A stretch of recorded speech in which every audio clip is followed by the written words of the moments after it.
Kisah Orang Kudus. Hari ini, tanggal 3 Mei, Santo Filipus dan Yakobus Muda. Rasul Filipus, rasul yang berasal dari Betsaida di Galilea, adalah seorang murid Yohanes Pembaptis.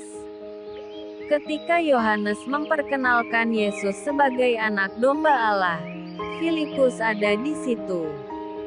Penginjil Yohanes mengatakan bahwa Yesus memanggil Filipus sebagai menjadi muridnya sehari setelah ia memanggil Petrus dan Andreas. Yohanes bab 1 ayat 35-51.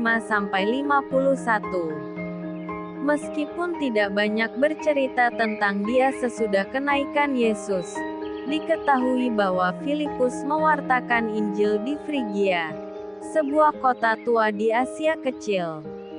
Clemens dari Alexandria mengatakan bahwa Filipus menderita penganiayaan hebat dan disalibkan dengan kepala di bawah, sebagaimana dialami Petrus di Roma pada masa pemerintahan Kaisar Domitianus.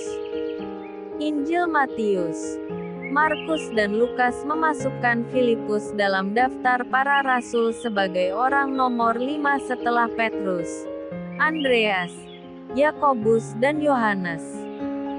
Wataknya yang spontan tanpa ragu-ragu terlihat jelas dalam lukisan Injil Santo Yohanes.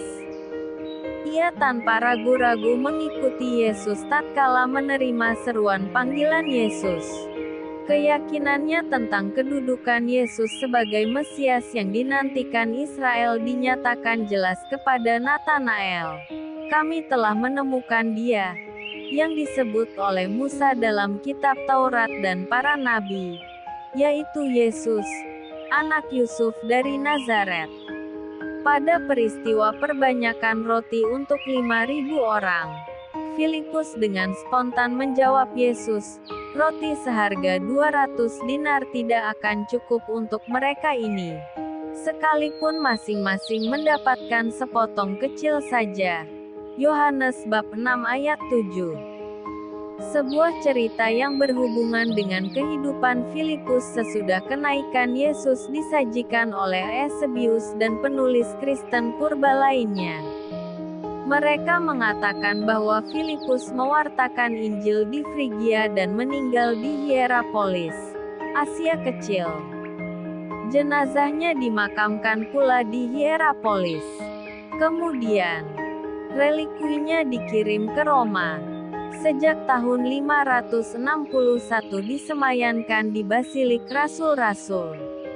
Paul Kretz, uskup Efesus, dalam sebuah suratnya kepada Paus Victor II tahun 1055 sampai tahun 1057, menyebutkan bahwa 2 orang anak Filipus hidup di Hierapolis, sedangkan yang lainnya di Efesus. Papias, uskup Hierapolis, mengenal baik anak-anak Filipus. Dari mereka, ia mengetahui bahwa Filipus pernah menghidupkan kembali seorang anak lelaki yang telah meninggal. Tentang Yakobus ia dikatakan bahwa ia termasuk salah seorang rasul Yesus.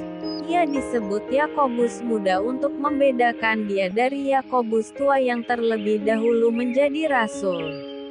Ia dikenal sebagai anak Alfeus dan saudara sepupu Yesus. Ibunya Maria termasuk bilangan wanita-wanita yang senantiasa melayani Yesus. Maria inilah yang mendampingi Bunda Maria sampai puncak Golgota, bahkan juga pada saat Yesus dimakamkan. Sebelum menjadi murid Yesus, ia bekerja sebagai petani untuk menghidupi keluarganya. Dalam kitab suci, ia baru dikenal setelah Yakobus Tua dibunuh oleh Raja Herodes. Ketika para rasul terpencar untuk mewartakan peristiwa kebangkitan Tuhan, dan Petrus mengungsi keluar dari Yerusalem, Yakobus ini tetap tinggal di Yerusalem. Ia kemudian menjadi uskup Yerusalem yang pertama. Di Yerusalem, orang-orang Yahudi sungguh menghormati dia. Dia diberi julukan oleh orang-orang Yahudi sebagai yang adil, karena mengetahui segala hukum Yahudi dan dia sendiri tetap patuh pada hukum Taurat Musa. Meskipun demikian, sebagai rasul dan uskup, dia sangat menjunjung tinggi segala hukum Kristiani dan tidak berkeberatan kalau orang-orang Kristen bukan Yahudi dibebaskan dari tuntutan hukum Taurat, terutama kewajiban sunat. Hal ini terjadi pada konsili pertama di Yerusalem, di mana dia juga tampil berbicara dengan penuh wibawa dan kebijaksanaan. Santo Paulus menyebut Yakobus sebagai soko guru gereja sejajar dengan Santo Petrus dan Yohanes.